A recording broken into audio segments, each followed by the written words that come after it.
Bonjour, et voyons donc pourquoi et pour quelles raisons les propriétaires peuvent vendre ou simplement se débarrasser d'un Hyundai Tucson d'occasion. Tous les moteurs ont un mécanisme de courroie de distribution. Lors du contrôle de son état, une attention particulière doit être portée. Si la courroie casse, les soupapes et les pistons se rencontrent, immobilisant la voiture. Il vaut mieux les changer immédiatement pour mieux dormir. La durée de vie de la courroie de distribution et des rouleaux à Tucson est de 60 000 km. Nous gardons cela à l'esprit et n'oublions pas de la changer à temps. Un autre problème courant est l'ondulation des gaz d'échappement. Il parcourt 70 000 à 80 000 km, puis son châssis s'effondre et la pièce doit être remplacée. Et cela s'applique à tous les moteurs. Et Tucson en avait 3, 2 essence, 140 et 173 chevaux, et un diesel, 140 chevaux. Tout ce qui précède est typique principalement d'un moteur à essence atmosphérique de 140 chevaux. L'ancien V6 souffre, en général, des mêmes problèmes, mais il ajoute également des bougies d'allumage, qui sont difficiles à changer. Il faut retirer le collecteur d'admission et une partie de l'essuie-glace, ce qui n'est pas tout à fait pratique. Par exemple, dehors par temps froid, si les bougies d'allumage sont le résultat d'un démarrage à froid infructueux, elles ont été remplies d'essence. Quant au diesel, il est solide et durable, mais sensible à la qualité du carburant diesel. Un bon carburant diesel et tous ses équipements peuvent durer jusqu'à 300 000 km. Un carburant diesel pas très bon, préparez-vous à remplacer les injecteurs et la pompe.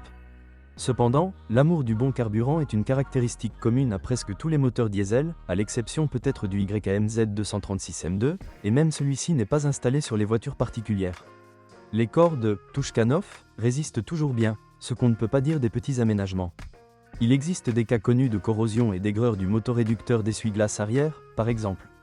Mais quelque chose de global comme des seuils complètement pourris n'a pas été remarqué sur les voitures sans casier judiciaire.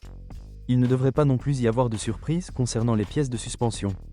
Les points les plus faibles sont de petites choses comme les jambes de force et les bagues stabilisatrices, les blocs silencieux du sous-châssis. Les gros objets comme les rotules et les disques de frein durent facilement 70 à 90 000 km, et sur tout le siècle, la voiture peut n'avoir besoin d'être remplacée qu'une ou deux fois. Il en va de même pour l'embrayage des versions manuelles, dure généralement au moins 150 000 km. Avec une transmission automatique, c'est un peu plus compliqué. Sa capacité de survie dépend directement des conditions de fonctionnement. Les disques d'embrayage ne peuvent tolérer que le glissement dans la boue, mais pas les hâtes. Les embrayages ne brûlent que lorsque vous êtes sur la route, en particulier sur les voitures équipées d'un V6. Même si vous prenez et modifiez tout ce qui précède en même temps, il est peu probable qu'un montant important s'accumule. Soupape CVVT pour 2.0 bêta. Injecteur de carburant pour diesel. Kit complet de réparation de transmission automatique, embrayage, joint. Jambe de force stabilisatrice avant. Rotule du bras avant, courroie de distribution. Et puis la moitié de cela est nécessaire ou non.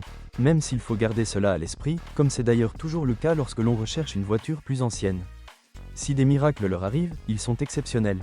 Toutes les autres options doivent être soigneusement examinées et étudiées minutieusement avant l'achat, aussi bien à la loupe sur l'ascenseur qu'en cas de difficulté juridique. Dois-je prendre la vieille gerboise aujourd'hui? Plus probablement oui que non. Pour un demi-million, il n'y a pas beaucoup de crossovers à traction intégrale de qualité décente et âgés d'au moins 10 ans, pas plus. Le Tucson de génération I est très utile là où il y a des problèmes de route, et il peut également servir de voiture de pique-nique le week-end. Avec un coffre de 1800 litres, le besoin de bricoler des piquets et d'installer une tente tend à être nul.